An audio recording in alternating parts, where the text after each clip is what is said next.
Jingle Oh, bells, jingle bells, jingle bells, jingle all the way.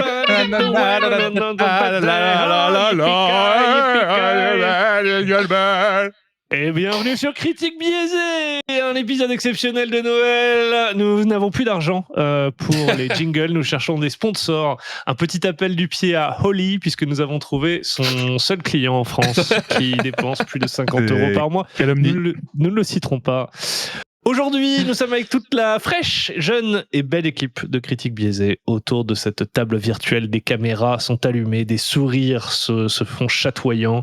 Et nous avon Pierre, a.k.a. Dren, a.k.a. un autre pseudo qu'on ne peut pas dire à la télé. Pierre, comment vas-tu ? Bonjour.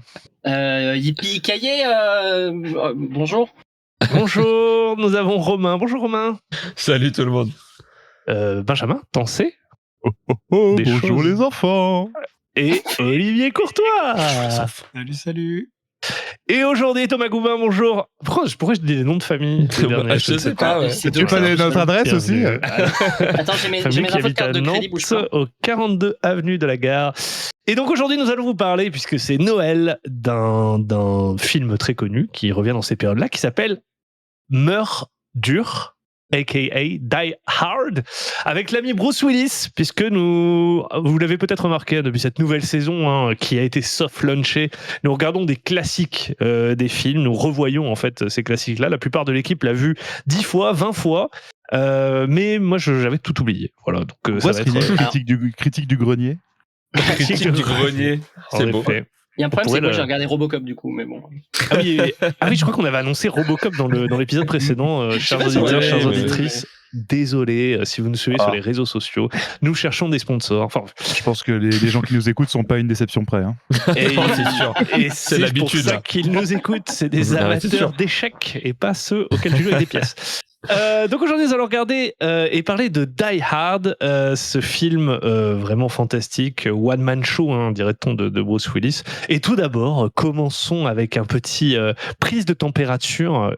Avez-vous apprécié ce film ? Est-ce que vous êtes plutôt du camp des haters ou des camps des lovers ? Va-t-il y avoir de la discorde sur Discord ? À vous les studios. Olivier, as-tu regardé le film ? Alors, presque. Je me suis trompé sur l'horaire d'enregistrement, donc là il me reste 1 heure à regarder. Mais du coup j'ai quand même vu une bonne partie. Et... Est-ce que tu vas le regarder en même temps qu'on enregistre le podcast ? Parce que là sur ton deuxième écran, tu es en train de regarder Die Hard. Je l'ai en x2, donc d'ici un quart d'heure, je devrais avoir fini. Non, x2 sous-titré. J'adore.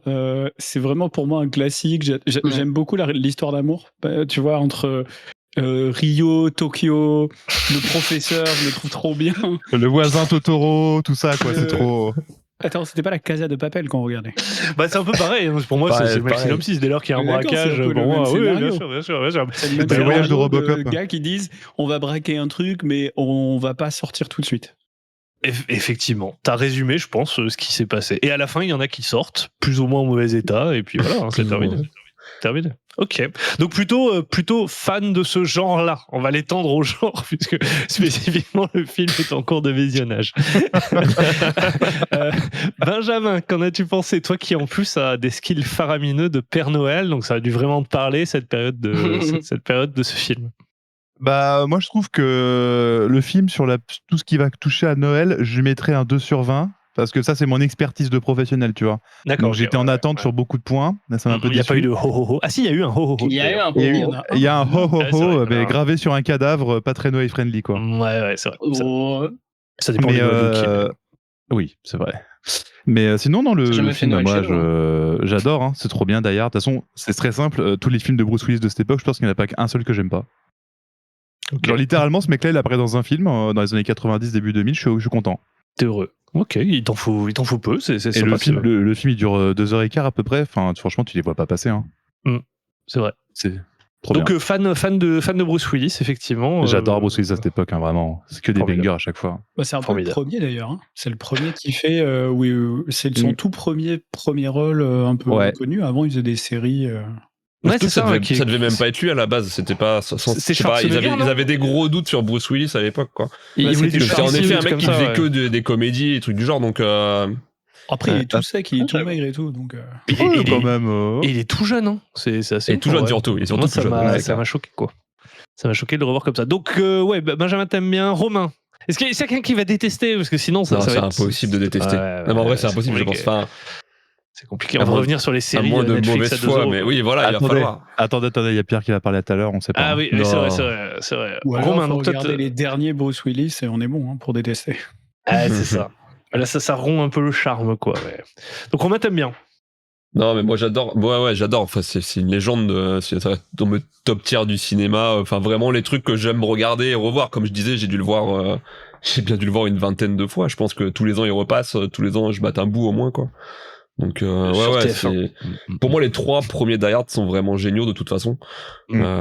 Après ça part un peu en vrille, mais les 3 premiers sont vraiment 3, cool, toi quoi. Ah ouais, non. Le 3 c'est lequel? Le 2 c'est l'avion et le 3 c'est... Et le 3 c'est New York. C'est lequel où il explose un hélicoptère avec le mec qui fait des petits comptes. T'aimes pas le 3, Olivier? Non, j'ai aucune. J'ai pas de souvenir d'aucun. Il est en cours de visionnage. Il est sur son 3e écran là. Il regarde l'écran. Il en est pas encore là. Non, le 3. Je me souviens pas des autres. Moi, je me souviens moins du 2 que j'ai moins vu. Le 2, moi j'ai adoré. C'est mon préféré. Il est trop bien le 2 aussi. Ouais. Mais le 3 est vraiment cool, je trouve, ce côté un peu course contre la montre, le mec qui fait, enfin le terroriste qui donne des trucs à faire pour pas que ça pète. Non, c'était assez une belle course pour ça. N'a rien à voir. c'est pas le même acteur. Ok, donc plutôt fan. Ouais, bien sûr. Et Pierre. Bon bah moi je me suis fait chier pendant 2 heures. Le problème c'est que c'est un film qui a rien inventé, que tout le monde imite alors qu'il y a rien à imiter. Bon non c'était très bien. Ça a copié la Casa des Papel. Hein, en vrai c'est très cool, c'est très distrayant et justement mais en bien tu vois effectivement que tous les films d'après c'est des retellings de Die Hard en fait parce que genre il y a tellement de trucs que tu revois dans plein de films d'action après. Mais par contre d'un point de vue critique, ce que j'ai beaucoup aimé voir, déjà, t'as tout un épisode de Rick et Morty qui est littéralement on va faire un Die Hard. D'accord. Là, c'est un hommage direct. Oui, non, mais oui, c'est un hommage. Mais effectivement, t'as pas mal de films d'action que tu prends Taken, tu prends d'autres trucs qui reprennent des codes que je pense que tu retrouves dans Die Hard. Après, si tu veux, on pourra refaire une session un peu plus préparée et je te dirai quoi dans les détails. Mais comment voilà, on prépare pas les sessions de critique biaisée? Faudra refaire un podcast sur le même thème, ça n'a aucun sens. Comment? Personne ne bosse ici. Tu n'as pas l'intérêt, quoi. Faut pas dire au sponsor, Oli, coupez ce morceau. J'ai bien aimé voir, en comparant avec des films d'action que j'ai vus plus récemment, et notamment genre les John Wick, voir la progression qu'il y a eu sur l'attention du détail dans le film d'action, qui n'existait pas à cette époque, genre tout est au pif, tu vois. C'est les mecs qui débarquent avec leur M16 à la ceinture et qui bourrinent et qui sont contents. Et je trouve que c'est rigolo de voir comment le film d'action a évolué. Bon, enfin, pour l'intro, c'est peut-être un peu trop dans le détail, mais ouais, c'était cool, je me suis amusé. T'inquiète, t'as aimé, génial. Et mais pareil, écoute, j'ai kiffé voir... en plus, j'avais oublié que c'était un film allemand, où effectivement les méchants parlent allemand, habitant à Berlin. Du coup, tu comprends ce qu'ils disent en allemand, parce que moi, j'ai tout compris. Moi, du coup, j'ai switché en version originale, donc en allemand. Oui, la vraie version. Et j'ai compris beaucoup plus de choses. Le yippee-kai avec un accent allemand est un peu bizarre, mais bon, écoute, ça fonctionne. C'est yippee-kai en français, je sais pas. Yippee-kai, parce que moi, j'ai regardé en français. Ah bah il dit quoi du coup? Il dit Yippee-ki-yay, pauvre con. Pauvre con. Ouais. Okay. Attends, c'est où le bouton pour bannir Funbeam? J'avoue, j'ai regardé en français, ouais. Moi je l'ai regardé en français, la fois que j'ai vu c'était en français. Non mais bien sûr, moi aussi quand j'étais gamin, mais... Un film de cette époque-là avec Bruce Willis, il faut que j'entende la voix française de Bruce Willis. Vraiment, mais moi c'est mon petit côté, c'est mon petit chocolat chaud de Noël, tu vois. Mais je comprends. La voix française de Bruce Willis, c'est exceptionnel. Et j'adore. Mais je trouve qu'elle est pas tant éloignée, la VO. Je trouve qu'ils ont, enfin, je sais pas, moi peut-être pas le trop, mais elle a un côté, mais dans ma tête, ça m'a pas choqué, quoi. En français, je pense, mais après. Elle a un côté plus comique, la version, la VF de Bruce Willis. Il a un côté plus cabotin en VF, et que je trouve qu'il lui va très très bien. Après, il est pas mal là. Ah oui, aussi. Les écoute pas, c'est les oreillettes roses de la nostalgie. De la VF de l'époque. Mais moi j'ai été surpris justement de voir à quel point il était cabotin. Je me souvenais plus du tout. Moi, j'avais quelques scènes en tête, tu vois, qui restaient comme des trucs imprimés. Mais à quel point dans les dialogues et les répliques qu'il a, il balance des conneries monumentales, quoi. C'est le roi des one-liners. En fait, c'est ça qui fait le succès du film. Ouais. C'est que c'est là où ils prennent un contre-pied total, parce qu'en fait on vient de se taper les 5-10 ans quasiment où t'as que du Schwarzenegger et Stallone qui sont hyper premier degré, avec des héros qui sont... Rambo, il est intouchable, il est jamais blessé, il défonce tout le monde. Il est pas très humoristique. Si, parce que du coup, souvent de la ils arrivent et ils prennent le contre-pied. T'as un vrai gars, normal, entre guillemets, lambda, qui se prend les pieds dans le tapis, qui improvise, qui a pas de master plan, tu vois, en fait, il a juste sa personnalité, quoi, en vrai. Ouais. Ah bah tu le vois, à la fin du film, il sort de la tour, il est détruit. Et il est couvert de blessures, de taches. Je suis pas tout à fait d'accord. Rambo, c'est pareil. Hein. En général, à la fin des films, il est complètement défoncé, il a des trous de balles partout. Ah oui, par contre, il a tué. Il a tué un pays. Il est pas immaculé, c'est ça que je veux dire. Il sort pas du truc en mode. C'était un lundi. Le scénario appuie pas tant que ça, tu vois. Je veux dire, il y a quand même un côté super humain dans la plupart des héros de cette époque-là. Et là, ils arrivaient, ils prenaient un peu ce contre-pied de un peu en gars lambda. Ouais. Un flic. Normal. Ouais, un flic de seconde zone, tu vois. C'est pas censé être un mec du SWAT, quoi. C'est un mec du NYPD qui est là par hasard, enfin, tu vois. Ce contre-pied-là et le côté sa personnalité. En gros, c'est comme tu disais, c'est un one-man show. Il fait que des punchlines. Ouais, il y a des one-liners tout le temps et c'est vrai que c'est très rigolo, quoi. Moi, je trouve que c'est plus une comédie qu'un film. Oui, c'est plus une comédie. Quand tu parles de contre-pied, je peux pas m'empêcher de penser à la scène où il a le pied en sang là en marchant dans la glace. Ça, je m'en souvenais des glaces dans ce film et je sais pas pourquoi, j'ai vraiment ce souvenir de ce truc où il dit tire dans les glaces, ça va lui faire mal aux pieds, et je me souvenais dans ma tête du pied ensanglanté que j'ai vu quelques minutes après. Tes frères ou pas? Bah ouais, normal. C'est comme ça que tu les éduques. Moi, je le faisais avec des Legos. On rejouait la scène et je les faisais marcher sur des petits Legos. J'ai justement marché hier sur un truc qui est censé te détendre chez un pote. On était invité à manger. Désolé, je fais une petite parenthèse. Et c'est un truc, on dirait des bris de glace sur lesquels tu t'allonges comme as. Et c'est censé te détendre les muscles. Ça faisait trop de trucs de fakir, ça faisait tapis de fakir, et je me suis amusé à marcher dessus à pieds nus. Bon, ça fait un petit peu mal, et du coup, en revoyant la scène avec John McClane, je me suis dit que j'étais tout aussi badass que lui. Voilà. Par contre, c'est la dernière fois que tu me parles de tes week-ends sadomaso quand même. Hein, parce que... après j'habite à Berlin maintenant, donc il faut. Les Allemands prennent du plaisir comme ils peuvent. Faut s'adapter. Donc une comédie plutôt sympa. Justement, il y a plein de scènes cultes. La première qui vous vient en tête pour représenter Die Hard, donc celle soit qui est revenue là en le revoyant, soit qui vous était restée, où vous vous souvenez parfaitement de ce truc-là ou de cette image-là. Est-ce que vous en avez une en particulier? Il y en a plein en vrai. Moi, ce que j'avais en tête, parce que moi je l'ai pas revu récemment, je l'ai vu, je crois, il y a une dizaine d'années, et vraiment la scène que j'avais en tête, il y en avait deux, c'était à la fin avec le flingue dans le dos, et le moment où il est suspendu dans le vide avec le truc de pompier, et que tu as ses deux pieds ensanglantés sur la fenêtre et qui tire pour la traverser. Cette scène-là, je l'avais vraiment parfaitement en tête, mais le reste, j'avais un peu oublié, tu vois. Ok. Pierre, t'as une idée en tête? J'allais dire les deux mêmes exemples, en fait. Mais particulièrement celui du flingue dans le dos, parce que ça, justement, je sais que je l'ai revu dans d'autres films. Et je me rappelais plus, par contre, que ça venait de Die Hard et que c'était là où il y avait le truc du flingue scotché dans le dos. Avec des scotch de déco de Noël, je crois, en plus. J'ai pas fait attention.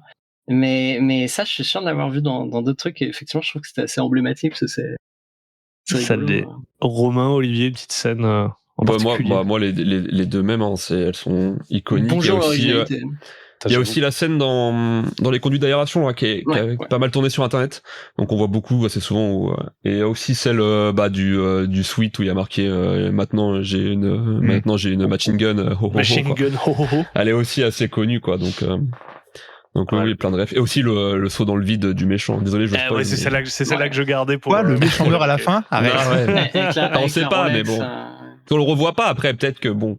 Non, il a pu survivre, c'est une chute de 600 étages. C'est ok. D'ailleurs, fun fact pour cette scène, du coup, ça a été tourné sans effets spéciaux à l'époque, donc ils l'ont vraiment lâché d'en haut. Il est mort.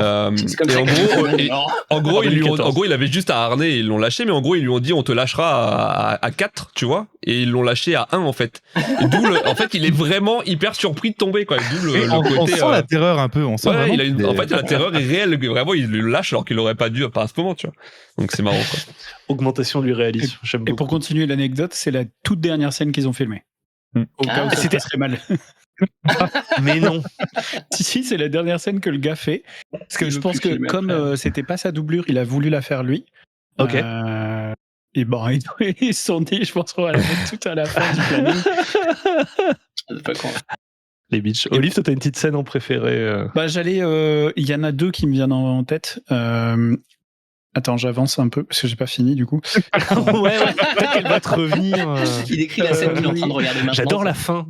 Non, il y en a deux. Il y a celle effectivement dans le conduit d'aération, parce que je trouve que c'est ce côté très claustro. Enfin, je trouve qu'ils ont vachement travaillé l'esthétique, moi, qui m'avait marqué, c'était le côté très réaliste, un peu de vraiment, il est en transpi la plupart du temps, tu sens la moiteur, alors que c'est censé être un film de Noël, donc il y a un truc aussi là de contre-pied qui est vachement intéressant. T'es pas à New York avec la neige et il fait grave froid, tu vois, t'es à LA, le mec il est en transpi, en débardeur et tout, et t'as ce truc de, moi ça m'a rappelé un peu ce côté très claustro à la Alien ou très crasseux à la Apocalypse Now, tu vois, en termes d'esthétique. Donc il y a un peu ce truc là qui m'était resté en tête déjà quand je l'ai vu à 10 ans, quoi, c'est à ça que je pensais, et évidemment.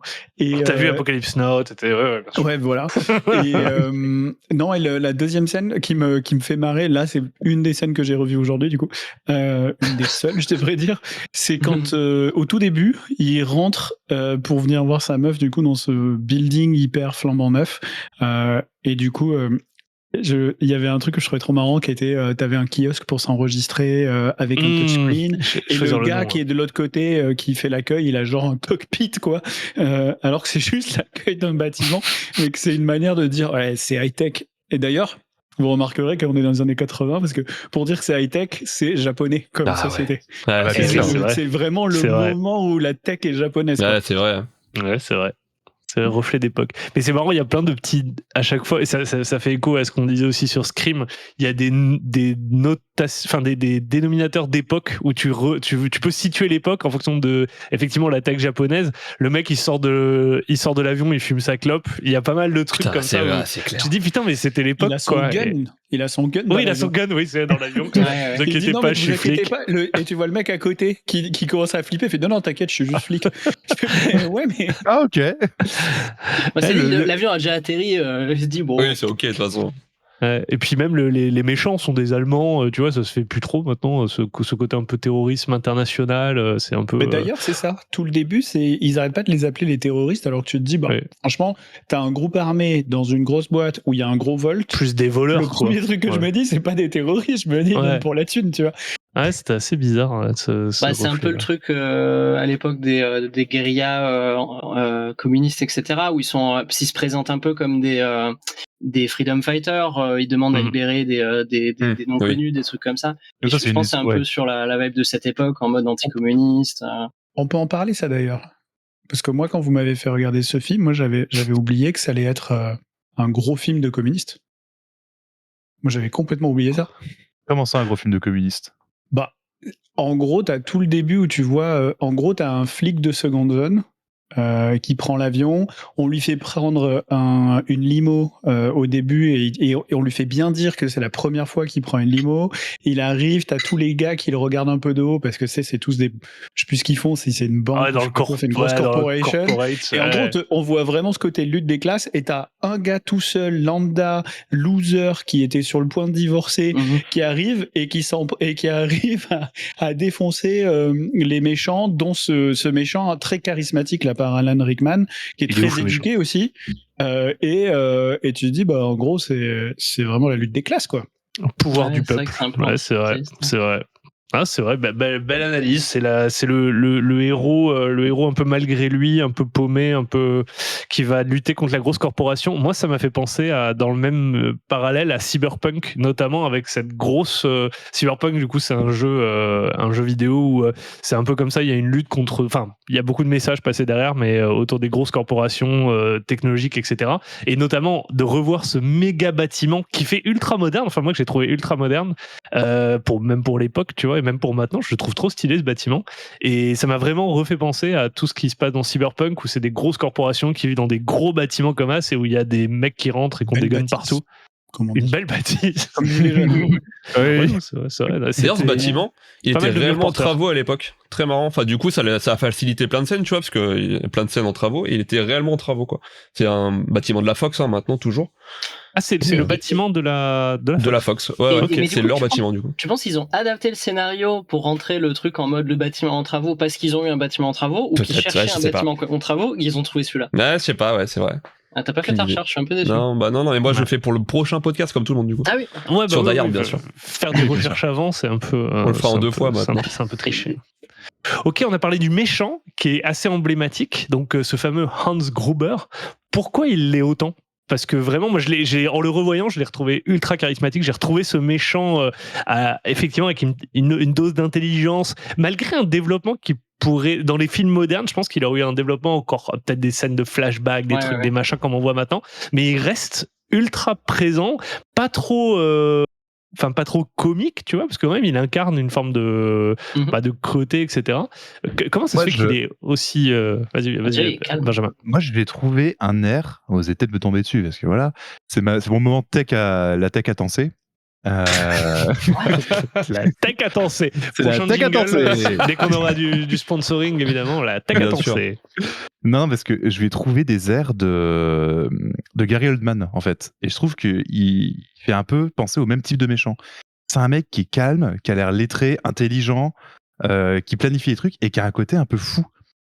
Tu sais, la façon dont il rigole, il est un peu dérangé, et en même temps, il est très calme, très posé, il a une aura inquiétante. Et je trouve qu'il le joue un peu comme on voit genre, dans le 5e élément, j'ai beaucoup pensé à ça, à Zorg. C'est très vrai. C'est vraiment c'est très vrai. Méchant. Tu vois, on ne te tombe pas dessus, Benjamin, l'attaque à danser. Pour une fois. J'ai vu Pierre qui a écarquillé les yeux au tout premier truc, puis après je me suis dit, au début, le rapport Gary Oldman, je l'ai pas, mais après, sur le truc, oui, ce que je voulais dire aussi, c'est le côté calme, moi, qui m'a... Et je suis assez d'accord. En fait, c'est le mec qui est calme, en contrôle dans des situations à tension, et ça dégage toujours du charisme, je trouve. Et en plus, parce qu'il est à contre-pied de tout ce dont tu l'attends, et les personnages l'attendent. Ah oui, il veut ça, il veut ça, il veut ça, et à chaque fois, il va dans une autre direction. Et toujours, même s'il est imprévisible, il est en contrôle. Donc pour moi, justement, il n'y a pas ce côté folie. Il a pas l'air fou, mais il fait pas ce que tu l'attends. Et du coup, ça fait encore plus peur parce que tu te dis pas c'est random. Tu te dis il a un plan en tête et je le vois pas. Enfin, et je pense que pour moi, c'est ça qui fait la dangerosité de ce type de personnage. Mais pour moi, c'était les guns. Oui, les armes. Ça aide. Parce que pour le coup, il a aussi ce côté très déterminé, quoi. Il y a pas un moment où il doute, il y va, il tue tout. Ouais, il dit qu'il y aura 4, et il n'y a pas eu de 4. Ouais, bien sûr. Il tue vite la scène où il tue l'otage, le salesman, le PDG et le salesman après, c'est ultra rapide, tu vois. Il dit comme ça, la vie n'a aucun sens, quoi. Donc, ouais, c'est ça. Tu vois que pour lui ça compte pas et qu'il s'arrêtera devant rien. Il a, comme tu dis, il a un plan dont tu connais pas les détails, mais tu sais que voilà, il est déterminé de fou, quoi. Il est déter. Il est déter. Non, mais clairement, et jusqu'au bout, tu vois, jusqu'à cette scène où il saisit le bras et qu'il arrive à s'en défaire en enlevant la montre, ça m'a replongé dans pas cette terreur, tu vois, mais cette peur du méchant, alors que le film est plutôt comique et tout, mais je sais pas, ça m'a terrorisé. Voilà, maintenant j'ai peur, je ne porte plus de montre. Il y a un petit foreshadowing sympa pour cette scène aussi. C'est en parallèle médiatique du film, là, vous savez, il y a l'invité sur la scène de la chaîne principale qui est montré un peu en mode on se fait chier, allez nous montrer quelque chose d'autre. Et c'est le gars qui vient parler de la psychologie des otages.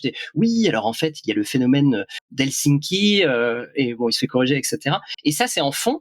Et en fait, il parle des réactions, des relations entre les otages et les preneurs d'otages, et qui crée une connexion qui est pas... qui est un peu étrange et où au final ils prennent des contacts. Et effectivement, la nana qui était otage tout le film, c'est elle qui se jette pour aller le sauver, le preneur d'otage, avant qu'il tombe.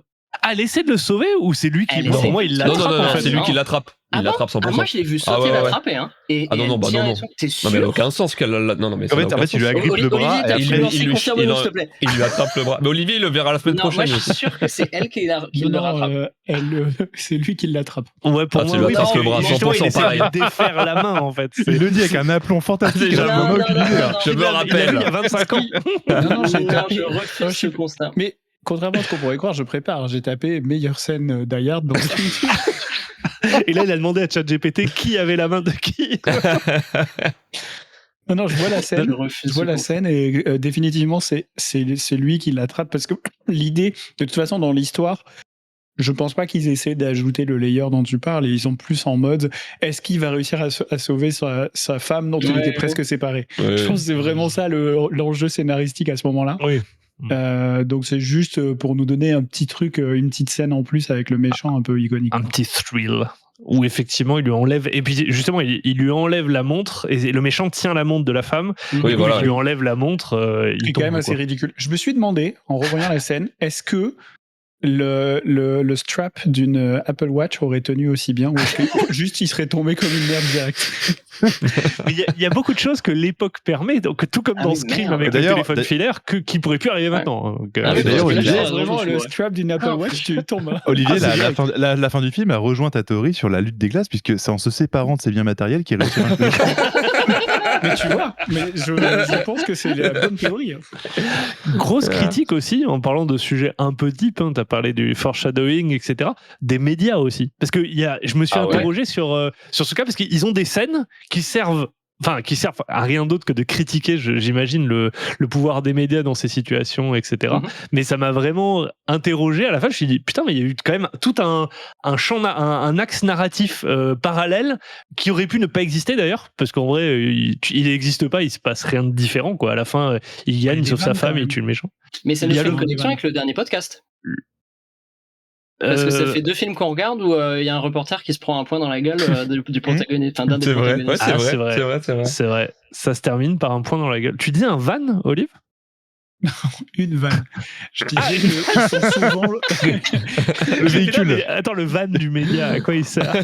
Je suis dans ma période van en ce moment, donc c'est peut-être je suis un peu biaisé comme c'est pas le bon modèle. Non, je disais qu'ils étaient souvent l'objet d'une vanne. Comme moi je le mets plus dans la catégorie comédie. Je pense qu'il y a des scènes parfois un poil gratuites qui sont juste pour la vanne. Peut-être le van, mais ça je sais pas. Mais je me suis dit, s'il faut le van sauve, mais non, c'est la limousine qui rentre dans un van aussi, mais c'est pas le même van, parce que c'est un van de l'ambulance. Enfin bref, je me suis un peu emmêlé les vannes pinceaux. Donc mais du coup, voilà, ça m'a réinterrogé. Je me suis dit, c'est marrant, parce qu'ils sont là, mais c'est plus pour la comédie, pour donner un truc en plus, quoi. Pour monter encore un élément contre le héros, quoi. C'est en mode la police veut pas l'aider, il est seul dans le bâtiment, les médias font tomber le dernier truc de sa couverture qui l'aide. Je pense que c'est pour empirer encore plus la situation, quoi. Et tu mentionnes la police aussi, hallucinant de voir à quel point ils sont paumés. En fait, toute la police qui surround le bâtiment, c'est des spectateurs de ce qui se passe, quoi. Ils commentent en fait la scène littéralement, tu vois. Les mecs du FBI sont des gros tarés. Tout ça aussi, c'est assez spécial, puisqu'ils les montrent pas, tu vois, comme on a l'habitude dans les héros, etc. Ouais. C'est plus à l'inverse, comme tu le disais, Olive, sur la presse, c'est des comiques dans le champ de l'action, en fait. C'est un film américain, normalement, il devrait un peu glorifier, tu vois. On a l'habitude plutôt de les voir en héros plutôt qu'en débiles, tu vois. C'est bon, parce qu'ils aiment bien le truc à l'époque solitaire contre le système, tu vois, qui est en mode qui fait la justice par lui-même. C'est un truc qu'ils aiment bien quand même. Hein. Rambo, il s'oppose à la police locale aussi. Ouais, mais c'est un militaire, tu vois, je sais pas. Là, c'est un policier new-yorkais qui répond pas aux ordres, qui part hors piste, et il le dit même dès le début. Il dit, il dit dès le début. Ça. Ouais. Ils adorent le loose cannon. Dès la première scène, ils essaient de désamorcer ça, parce que en gros, parce que c'est quand même un flic qui tue, mais alors, à dire la rigoler. Direct. Et dès la première scène, le gars lui dit, moi, tu sais ce que tu vas faire, t'es un flic, tu vois. Et t'as des règles à respecter. Il fait, ah ouais. Tout le monde. Et c'est ce qu'on va voir. Puis en plus, la dernière scène que j'ai vue, c'est il se dit, tout le temps. oh là là, il faut que j'intervienne, et il jette une bombe dans le conduit du truc, et je me dis, alors, mec, tu pourrais faire tomber le bâtiment. Les otages sont 5 étages en dessous, il n'y a aucun problème. Il faut que je sauve ma femme. Non, parce que le mec, il n'y a aucune précision. Il met un truc, je sais pas s'il y a un timer, je sais pas comment c'est. Une chaise de bureau, c'est parti, quoi. Surtout qu'en plus, il parle de détonateur en mode il y avait un détonateur pour 2 bombes et lui, il en a qu'un. Genre, il y a un monde où il faisait exploser le dernier étage en même temps, tu vois. Non, mais on clash les flics dedans, mais ils ont raison à la fin, c'est qu'il va aller en prison, hein, normalement. Et techniquement, qu'est-ce qui lui arrive? Parce qu'il y a un 2. Parce qu'en fait, la fin est vas-y, j'ai sauvé ma femme, je suis plein de sang, je rentre dans ma limousine et je me casse. Donc, lutte des classes, j'ai gagné et je deviens finalement après le PDG futur, hein, sans doute. Et mais qu'est-ce qui devient en fait entre le 1 et le 2? Est-ce qu'il y en a qui ont des souvenirs? Vu qu'on a tous préparé les épisodes, moi je me suis plutôt... voilà. Dans le 2, le problème c'est qu'il a pas de chance, ce gars, on va pas se mentir. C'est un gars qui est pas là au bon endroit, voilà. Non mais il attend... Justement. De mémoire, il attend à l'aéroport que sa femme atterrisse, c'est ça? Et toujours prise d'otage. Dinguerie, ça revient quoi. Est-ce que c'est encore du coup, il fait quoi? Il est obligé de sauver le monde. Pas le choix. Ok. Il est pas inquiété par la police. En tout cas, il fait pas de passage en prison. Il a pas de travaux d'intérêt généraux non plus. Il a même pas eu à repeindre. Donc, c'est les années 90. C'est vrai qu'il se fait engueuler parce qu'il a détruit le bâtiment par les flics. Le flic lui dit, le député chief lui dit, mec, tu te rends compte, t'as dégradé un bien public. Tu déconnes. C'est pour ça qu'il aurait des travaux d'intérêt généraux ou un truc comme ça. Alors qu'il y a eu des otages de butés, des mecs butés à tir-larigot. Moi, j'aurais aimé un spin-off où il reconstruit. Il a jeté un mec sur la voiture du premier flic. Un film de 8 heures. Tu vois, il se dit, le flic va partir. Attends, laisse-moi jeter un corps. mais c'est clair. Mais en plus, tout le truc, je me dis, il tire une balle, ça va s'entendre, et voilà, il y a des coups de feu. Oui, il a cadavre sur la voiture. Je sais pas si ça entendrait tant que ça. En vrai, c'est haut. Oui, mais je suis pas sûr que ça s'entende tant. Ça dépend si c'est des il y a bien 40 étages, non? Quand même. Du 9 mm, ça pète le mur du son, il l'entend en bas. Ça résonne dans toute la ville. C'est sûr, ça fait des détonations. Si t'en tires plusieurs en plus, tu vas dire il y a un truc bizarre. Surtout quand tu viens en te disant qu'il y a peut-être un truc bizarre, t'es là pour vérifier le bâtiment. Je suis pas sûr que t'aies besoin de jeter le corps. Mais de toute façon, il est mort, autant le balancer, je vois pas de problème. Moi, j'aimerais bien qu'on teste, pour le prochain Critique Biaisé, qu'on fasse une chaîne YouTube, du coup, et qu'on teste les deux alternatives. Donc, on loue un bâtiment et qu'on balance un cadavre, à choisir quel membre du groupe. Et puis, techniquement, je n'ai pas une grande expérience des cadavres, mais techniquement, bien sûr. Que si tu dois plaider la légitime défense, c'est mieux qu'il y ait une preuve et que tu n'aies pas touché à la scène du crime. Jeter le mec par la fenêtre de 30 étages sur une voiture, déjà, il faut viser vachement bien. Il a bien visé. Il faut tuer le flic au passage en plus. Mais d'ailleurs, vous savez que ça a failli mal se terminer cette scène. En vrai, ils ont jeté ils l'ont vraiment jeté à part, pas un mec mort. Je sais pas. Comment? Je sais pas s'il était mort quand ils l'ont jeté. Quand ils l'ont jeté, je sais pas s'il était encore mort. Mais ils ont balancé un truc et c'est tombé trop loin et ça a failli tomber sur des gars de l'équipe technique en fait. Ça a vraiment failli très mal se finir quoi. Ouais, voilà. Ok, donc le mec c'est pas si bien visé que ça. C'est un acteur.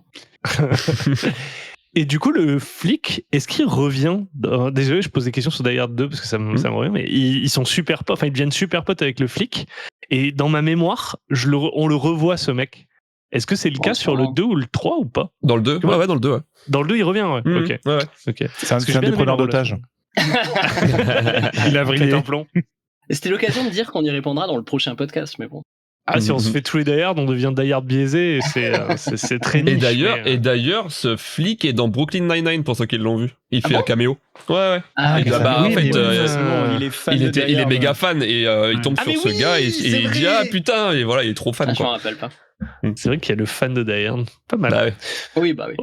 Ok. On a parlé des persos, on a parlé un peu des critiques de la société, on est remonté jusqu'à la lutte des classes avec Karl Marx pour le prochain épisode on détaillera peut-être via le Capital. On a parlé du building et de la scène un peu, de ces scènes où c'est très à l'intérieur, etc. Moi j'ai une question pour vous, vu que vous l'avez tous regardé jusqu'au bout. D'après vous, dans combien d'ascenseurs John McClane se balade au cours de Die Hard 1? Oh. Voilà. J'avais bien 4. Question 4, moi. Je dis 3. Benjamin, tu as la bonne réponse. Il se balade dans l'ascenseur principal, l'ascenseur utilisé par les terroristes, l'ascenseur de service et l'ascenseur de maintenance. Voilà. Et cette réponse est faite par ChatGPT, donc il peut y avoir une hallucination. Parce que... Non, ChatGPT, c'est mon meilleur ami, j'ai raison, c'est gagné. Voilà. Parce que quand j'ai préparé le truc, en le lisant, je me suis dit, s'il faut, c'est le même. En fait. Tu vois, c'est clair. Mais bon, voilà. T'as vu la taille du bordel, il n'y a pas un ascenseur. Oui, c'est sûr. Bon, c'est pour ça. Bon, voilà, moi je voulais parler un peu donc des persos, de la scène, et pour terminer, c'était plus sur le côté, le dernier reste qui me voyait, et puis après n'hésitez pas, si vous avez des choses à dire, balancez vos scènes. C'était sur la redéfinition un petit peu de ce film d'action, on l'a dit, Pierre, tu l'as un peu évoqué, tu t'es arrêté dans l'intro. On sait qu'un avant, un après, c'est un film culte. La preuve, on le regarde maintenant, on en reparle, on y repense. Pourquoi, d'après vous, c'est aussi culte ? Est-ce que c'est ce mix comédie, action ? Est-ce que ce contre-pied, finalement, ça a fait un avant, un après ? Olivier, tu as parlé de la Casa de Papel. Est-ce que la Casa de Papel aurait existé sans Die Hard ? Voilà, petite ouverture là-dessus. Film d'action, pourquoi est-il si mythique, d'après vous ? Pierre. Personne se lance, quoi. D'après vous, allez, salut. Effectivement, je pense que c'est ce côté charismatique du personnage principal, bon, le vilain aussi, mais pour moi, c'est vraiment cet aspect film d'action un peu plus léger avec ces one-liners qui plaît, parce que les Américains adorent les one-liners, adorent les mecs qui font des phrases courtes et qui envoient du punch, enfin, les trucs un peu spartiates, quoi, ça leur plaît. Et je pense c'est pour ça que j'aime Fumby aussi. Mais... Ouais, bien sûr. Fumby, c'est un peu notre yippee-ki-yay. Mais personne ne connaît Fumby ici. Mais oui, non, mais je pense que c'est vraiment le héros il joue pour beaucoup. Après, le scénario est sympa, effectivement, et je pense qu'il y a, comme dit Olivier, il y a un contre-pied sur certains aspects. Et ça se différencie des autres films d'action de l'époque. Mais d'ailleurs, ce qui est rigolo, c'est qu'ils parlent de Schwarzenegger, de Rambo, à plusieurs moments dans le film. Ouais, c'est ça. Il les cite parce que justement, c'est le contre-pied. Pour moi, ce qui fait le côté mythique de ce film-là, ils ont deux ou trois idées de génie, je trouve. Ils font un film d'action de Noël. Ce qui est genre. Alors c'était pas le but, hein. Par contre, on en parle maintenant, mais le réalisateur voulait absolument pas faire ça. Pour le coup. Pas au sens. Je suis d'accord, j'ai lu aussi qu'ils avaient pas dans l'idée que ça allait devenir un film de Noël, mais ils le positionnent à l'époque de Noël. Il y a le bien sûr. Il y a le. Tu vois, il y a quand même cette idée de le gars, il est en train de voyager pour les vacances, pour voir ses enfants, enfin, etc. Oui, c'est clair. Donc, ils le positionnent dans cette sphère-là, ce qui déjà en fait un truc familial, en fait, mine de rien, parce que la thématique est familiale au final. Tu vois, c'est pas un héros qui se retrouve face à un truc qui est plus grand que lui, justement. Le monde je sauve le monde. C'est genre un truc beaucoup plus. C'est pas Armageddon. C'est plus petit, c'est un plus petit scale, et en gros, t'as ce premier truc là que je trouve qui est une idée de génie, mais même s'ils n'en avaient pas mesuré, je peux peut-être la porter à ce moment-là. Il y a le deuxième truc qui est effectivement ce qu'on a dit, quoi, le côté anti-héros un peu. En tout cas, un héros qui renouvelle le genre, parce que à ce moment-là, t'as que les héros qui citent du coup, qui sont vraiment des mecs plus forts que tout et à qui il peut rien arriver. Lui, en vrai, on n'est pas face à un épisode de Game of Thrones, mais jusqu'au bout, tu te dis, il pourrait y passer. Parce ça reste un mec normal, quoi. Il le malmène de fou, il improvise de malade, et même s'il est super smart, franchement, c'est pas garanti qu'il passe pas loin à chaque fois. Il est sur le fil, quoi. Il est hyper blessé, il se blesse tout le temps. Enfin, tu vois que même sa vie, elle est pourrie. Enfin, c'est de la merde. Enfin, c'est la bordel avec sa femme. Tu vois qu'il a plein de problèmes, quoi. Vraiment, c'est clairement pas un super héros, quoi.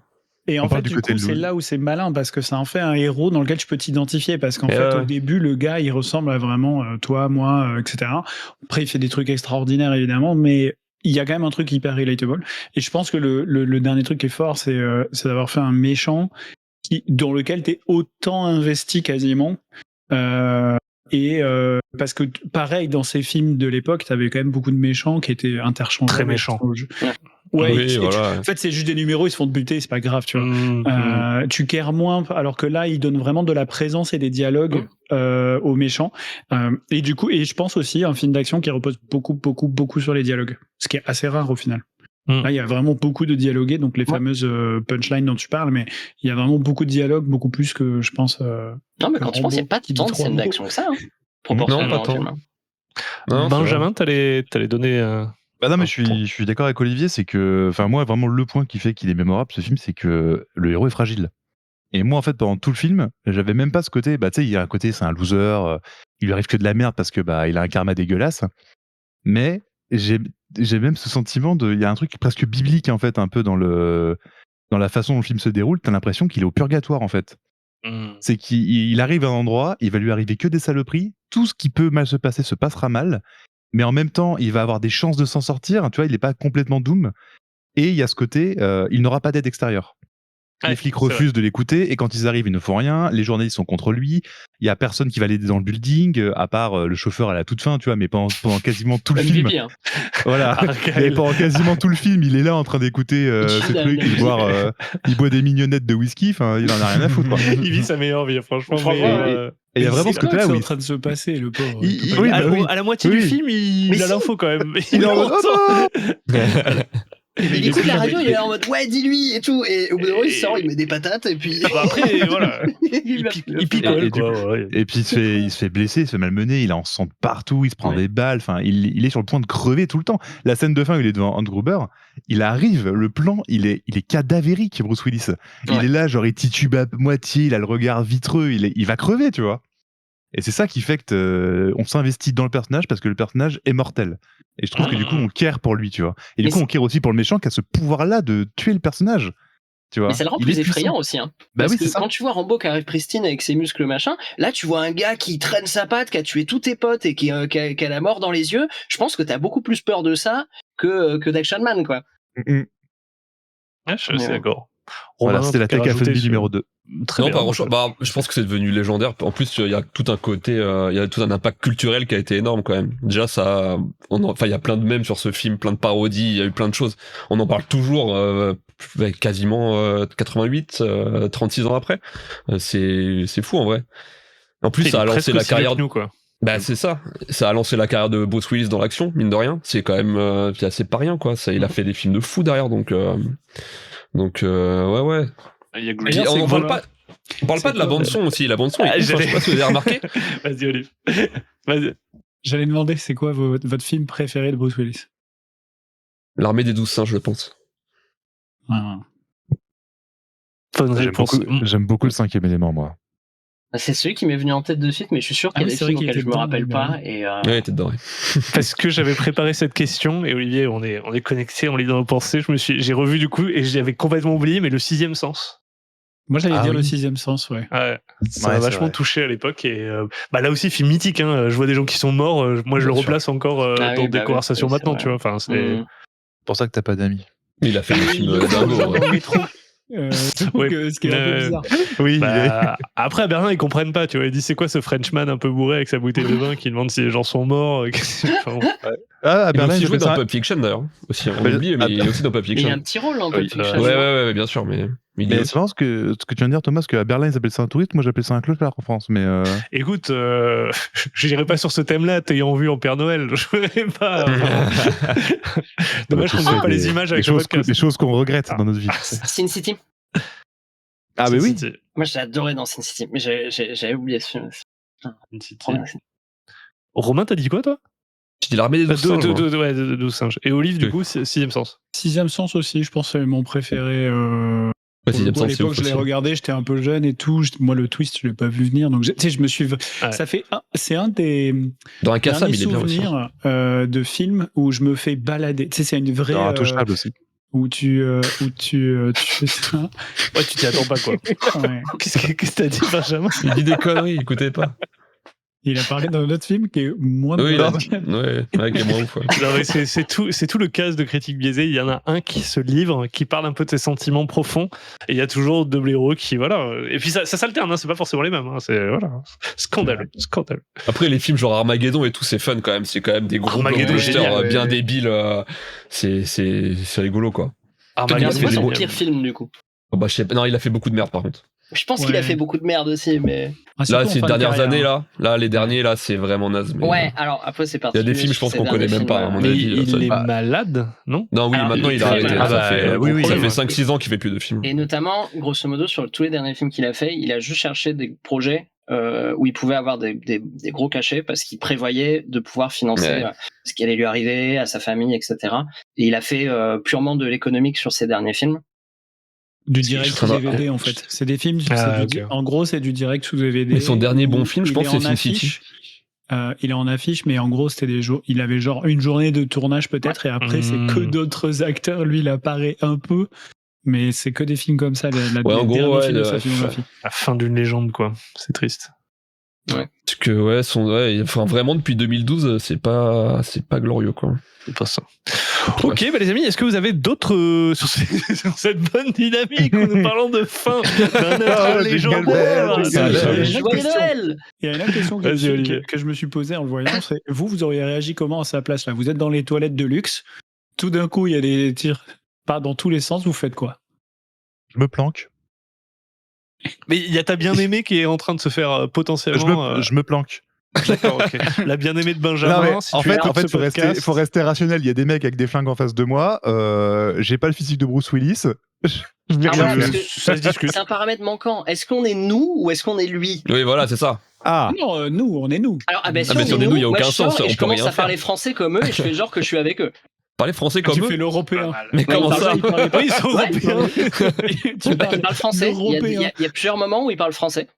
C'est vrai. Il y a plusieurs moments où il parle français. Il y a un des membres. Pour moi, ils vont parler français tout le film. Il lâche même un fils de pute sur la fin comme ça. Mais comment ça, il parle français, c'est con, j'ai pas entendu. Il y a des moments où il parle en français. Mais de toute façon, ils disaient même pas allemand déjà, ça n'a aucun sens. Dans leur crew, il n'y a pas que des Allemands, je pense que c'est un truc international. Non, mais dans leur crew, il n'y a que des Américains. Oui, non, mais bien sûr. Non, mais on est à l'époque où on peut pas prendre des étrangers, donc. Après, il parle bien allemand. Moi, j'ai reconnu des mots, voilà, je dois le dire. Et effectivement, il parle français. Alan Rickman, qu'il fasse pas plus l'accent allemand, tu sais. Qu'il fasse des caisses. C'est clair. Moi, je pense que je m'imagine le faire, c'est-à-dire essayer quelque chose, mais je pense que le film dure 5 minutes, donc je meurs à la scène. C'est le problème. Oui, c'est ça. C'est impossible. 5 minutes chrono. On sait pas tirer. Enfin, on sait un peu se battre, mais pas contre des gars avec des armes, ça n'a aucun sens. On meurt en 25 secondes, vraiment. Ils sont un peu légers quand même. Moi, je les trouve légers. Non, mais écoute, moi c'est très très simple. La scène où il saute là dans l'ascenseur pour ramper dans les conduits. Je ne passe pas par le conduit. Je tombe dans la cage d'ascenseur et je meurs. On aurait tous une fin différente. Film terminé. Pour moi, le cap de Fire Factor, il cède quand je saute dans le vide. Ce qui est bizarre, c'est que tu vois qu'il y a genre beaucoup de gens avec des flingues et il se dit, tu sais quoi, je vais monter dans les étages. Je vais pas descendre, hein, je vais monter. Et moi, je me suis dit, tiens, c'est étrange, pourquoi, tu vois? Parce que moi, il entend pas que c'est verrouillé en bas? Je crois qu'il entend que c'est verrouillé au sous-sol en fait. Je suis pas sûr, mais oui, dans un moment il dit tu m'ouvrirais la porte si je demandais à un moment où il est en radio. Voilà, il le sait que c'est verrouillé en bas, je crois. Ah ok, parce que moi je me disais, parce qu'il passe la première demi-heure quand même à essayer de contacter les flics et je me dis peut-être t'aurais pu descendre et essayer de te barrer, tu vois. Je crois qu'il l'entend au début et du coup il monte. Je crois que c'est ça, mais. En plus, c'est sa femme qui est dans le bâtiment, je pense qu'il voulait pas se barrer. Il y a aussi ce côté. Il y a une attache à l'endroit. Voilà. Non mais c'est le x4, ça, tu loupes des infos. Olive, toi tu te planques ou tu y vas? Non, moi je. Mais t'as bien aimé, putain, mais il y a toujours ce facteur. J'entends les coups de feu et je meurs d'une crise cardiaque, je pense, ou truc comme ça. En plus, en vrai, il y a même pas à se planquer, je pense, dans la vraie vie, tu te rends. Enfin, je pense que vaut mieux. Non, mais vaut mieux. Au final, il touche pas trop aux otages. Tu dis juste occupé et voilà. Oui, voilà, c'est des preneurs d'otages, mais ils sont peut-être polis quand même. Techniquement, le plus probable, c'est qu'ils viennent pas pour les otages, ils viennent pour autre chose. Ben voilà, c'est ça. Dans les otages, ils seraient tous morts. Ils seraient tous morts. Il y a le toit. C'est vrai qu'ils veulent les tuer. Ils veulent les tuer normalement. Ils veulent tuer tout le monde. À la fin, ils veulent tous les tuer. Donc, tu peux rester caché, tu restes caché. C'est rare quand même que t'aies des gens. Enfin, généralement, ces gens-là, ils viennent pour l'argent. Ils viennent pour un but. Ils ont un but. Bien sûr. Moi, j'ai vu la Casa des Papel. C'est comme ça qu'ils travaillent. Ils sont là pour l'argent. Mine de rien, ça arrive fréquemment dans les prises d'otages qu'il y ait quelqu'un qui soit caché, qui soit pas un otage, et souvent ils donnent des infos à la police. Bah tu ferais ça alors. Toi tu serais ce mec sur ton téléphone. C'est vrai qu'il y a le téléphone portable aussi maintenant. Alors, il y a plus la CB. Si j'ai pas l'option de faire genre que je suis parmi eux parce qu'ils parlent aussi français, ouais je fais ça. Je pense que je me cache et si j'ai un téléphone qui marche parce que là ça m'arrive aujourd'hui, je peux pas le faire. Bah disons que toi au bout de le film dure 10 minutes parce que t'as plus de batterie sur ton téléphone. C'est ça. J'ai plus de batterie. Je fais bon bah j'ai essayé. Et voilà, mais tu sais le principe d'une bande de malfaiteurs, peu importe lesquels, c'est qu'ils se connaissent entre eux quand même. Hein. Oui mais le gars il apparaît quoi. Petit butin si tu veux. Je leur dis, mais vous savez, c'est Franck qui m'a engagé, je suis le mec in et j'ai toutes les infos. Le mec, c'est le mec c'est Dren qui meurt le plus vite en fait. Tu dis avec assez de confiance, et si vraiment tu les sens un peu chelou, t'agites la main et tu fais je ne suis pas l'otage que vous recherchez et tu te diriges vers la sortie. Et je suis sûr ça passe, les mecs ils sont tellement dans la compréhension. Tu serais le premier à mourir mais avec aplomb. Oui, c'est ça. On mettrait une bonne note. Avec panache. C'est le cadavre qui est envoyé sur la voiture de flic, je pense. Donc, ce qui est rigolo, c'est que probablement tu déplaces de 30 ans dans le futur le même film. John McClane, il devient un influenceur. Il se filme tout le temps. Et il se dit, regardez quand je suis trop fort, je suis en train de niquer tous les mecs. Aujourd'hui, je balance du C4 dans l'ascenseur. Vous êtes prêts? 1, 2, 3. Je vais être c'est John McClane. Yippee-ki-yay. Il y a un hashtag Yippee-ki-yay. Non, mais de toute façon, notre Bruce Willis d'aujourd'hui, c'est Keanu Reeves. C'est vrai. Eh bien, écoutons, les amis, nous allons nous arrêter là-dessus. Est-ce que vous avez d'autres choses à rajouter sur Die Hard, à part que Keanu Reeves et le nouveau John McClane? Je dirais juste que je ne veux plus jamais entendre l'appeler meurt dur. Meurt dur. Même les Québécois, ils ont pas osé. C'est dommage. J'ai regardé effectivement le film en version de Montréal. Mais non, non, il l'appelle pas, il l'appelle Die Hard. Ah oui, ok. Il traduit pas non, pas tout, pas lui. J'étais déçu d'ailleurs. J'aurais pu faire traducteurs littéraux. Ils se sont dit, mais nous on peut pas quoi. Enfin, il l'appelle Piège de cristal. Voilà, c'est ça. Oui, c'est ça. Ok. Mais comme nous en fait. Ah mais oui, c'est vrai. C'était Piège de cristal. Nous c'est Die Hard, Piège de cristal. Donc et en anglais c'est juste Die Hard. Allons-y. En anglais c'est Die Hard. Nous, on a rajouté un peu de contexte, effectivement, le cristal étant important. Je suis en train de regarder quand même, parce que tu as dit Keanu Reeves, c'est le nouveau Bruce Willis, et je voulais voir quelle était la différence d'âge entre les deux. Ah ouais juste pour savoir. Ah oui, quel âge Keanu Reeves, 60 ans. Oh, il a 60 ans. Bah ouais. C'est pour ça qu'il y a la conspiracy théorie de il vieillit pas, c'est un vampire ou je sais pas quoi. Il a 60 ans. Mais après, en plus, Pierre a raison sur le côté Keanu Reeves et Bruce Willis parce qu'il a fait le Die Hard dans le bus. Enfin, c'est comme on l'appelle. Il avait joué dans Speed, donc c'est. Dans Speed, ouais.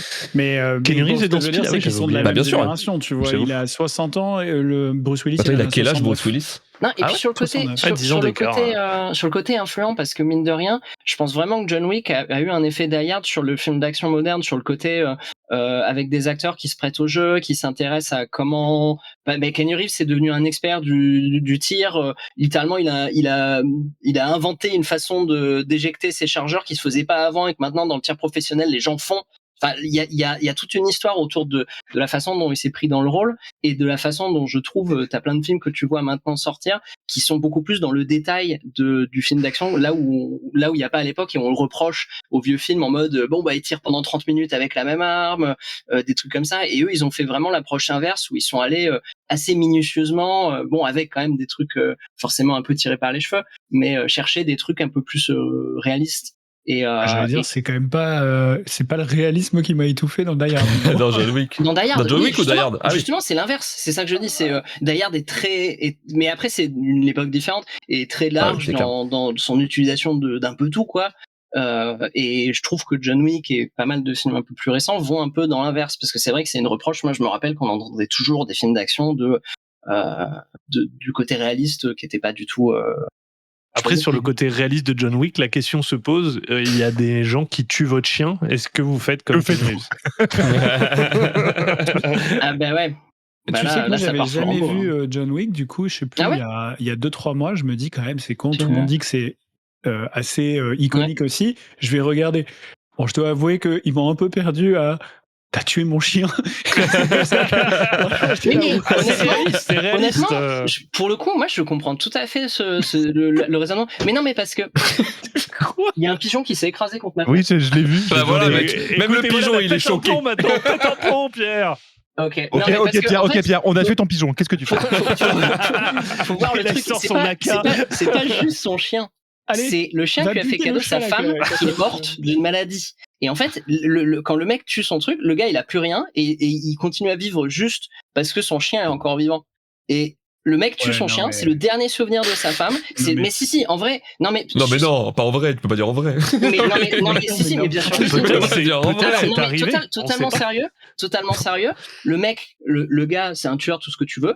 Sa femme meurt, c'est sous-entendu d'un cancer ou d'un truc comme ça, et avant, elle lui fait cadeau d'un chien. Non mais attends. Non mais d'accord, on a compris ça, on a vu le film. On a compris, mais dans ma tête, j'ai le même film, mais tu changes juste un détail du scénario, genre le gars va chez Jardiland, achète des langueries. Mais non, mais c'est pas pareil. Le seul souvenir qu'il a, c'est une plante que sa femme lui avait filée. Il fout l'engrais, il nique la plante, et là il dit, vas-y, je vais ken tout le Jardiland.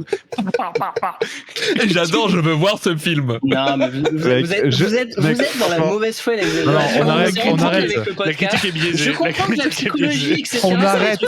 Un peu trop développé pour vous. Ah, ce film est très ouf. À qui on s'adresse. Pierre, on arrête le podcast et on va tourner Jardy Wick. Jardy Wick. Voilà. Non, mais voilà. Ou John Land, comme vous voulez. J'achète ce film aussi. Je me souvenais plus. Très bien. La Monstera. Mais tulipe. Mais écoutez les amis, ça fait une conclusion parfaite pour cet épisode d'action-comédie qui était Meurt dur. Et nous nous arrêtons là. Peut-être allons-nous voir John Faible ou Jardy Wick. Peut-être une prochaine fois en critique biaisée. Ouais, ça sent moi. Merci à tous d'avoir été là, d'avoir amené votre bonne humeur et votre Il n'y a que Olivier qui a le droit d'être intelligent dans ce podcast. Sinon, Et nous vous On peut couper son micro. GPT qui me le dit, machin. Ça vient de ma tête, hein. Une bonne année et un joyeux Noël. Oh, oh, oh. Des bisous. Joyeux Noël tout le monde. Bisous et bonne fête à tous.